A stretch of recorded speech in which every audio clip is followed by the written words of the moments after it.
Okay. Ganito pag-dismantle ng 1911 ha. So first, kailangan tanggalin mo muna. Make sure na walang bala yung malapit sa'yo. Pangalawa, check chamber to see na wala talagang laman yung barrel. Okay? And then, ganun din, for added measure, pull the trigger. Okay. Ngayon, dahil ito ay naka-extended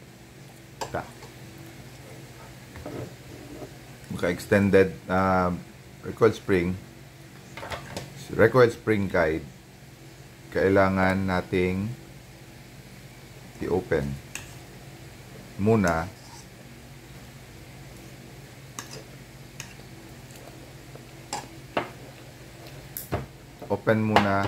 tanggalin muna yung recoil spring plug. Ayan, ito yung plug, ito yung spring. Okay, ngayon tanggalin natin na ngayon yung slide. So with finger on this button, kikita ko. Ay, hindi. Okay. Isentro dapat yung butas dito, yung notch na ito dito sa may slide stop. Then push galing sa baba palabas. So ngayon tanggal na natin. So ito yung spring guide extended. Barrel ano nga ito? Barrel bushing. And then the barrel. Okay. So linisin lahat kung ano yung dapat na linisin. Hindi naman gaano marumi. So pagbalik, unahin muna yung barrel. Then next, yung barrel bushing. Okay? Take note ha, iikot ito. Ikot ito. 3/4 of the time. Pag inikot mo sa left, hindi ito matatanggal. Pag inikot mo sa right, matatanggal siya. Okay? So, dapat pag pinasok mo siya right, kasi sa gabal siya, hindi siya makikita, kailangan iikot mo siyang ganyan. Alright?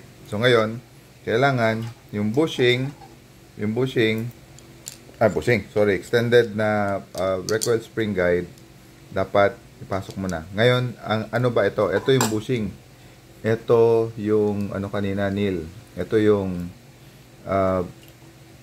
barrel link, no? So dapat ang position nito is nakatayo siya, no? So pwede mong gamitin yung spring guide ng ganyan, or kung hindi pa naman, pwedeng itumba mo muna ng ganyan.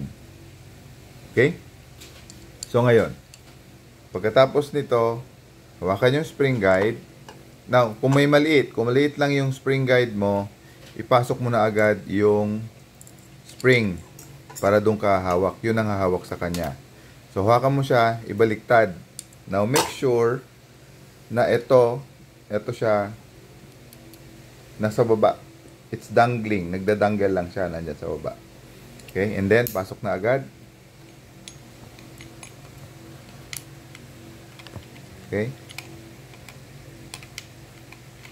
Pasok. And then, sipatin ngayon na kailangan yung bushing nakikita mo dito sa butas. So, una muna ipasok yung slide stop. Ipasok mo muna so that ayan, naka-align siya. Naka-align. Slide stop. Pasok muna para mahawakan niya na kaagad ng barrel. Hindi na mahuhulog. And then, i-align yung slide. I-align yung slide. Again, dito, kanina. Yun lang yun. And then, tulak. Pag nagsara na, move forward. Sara. Okay, and then, sara mo lang. Usually, kinakamay ko na lang ito. Pag matigas ang recoil spring, yun, matigas talaga. Hindi mo may babalik agad yan. Pero hindi ganito position, ha. Usually, nakatayo yung baril. Para madali.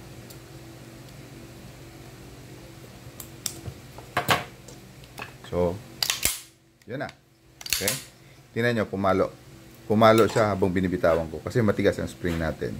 Matigas ang spring natin, lightened yung trigger, hindi niya kayang pigilan yung hammer na papalo. Okay? So, but then, pag pumuputok na siya, pag may bala na inaalalayan, hindi yan magpa-follow. Okay? So, yun lang.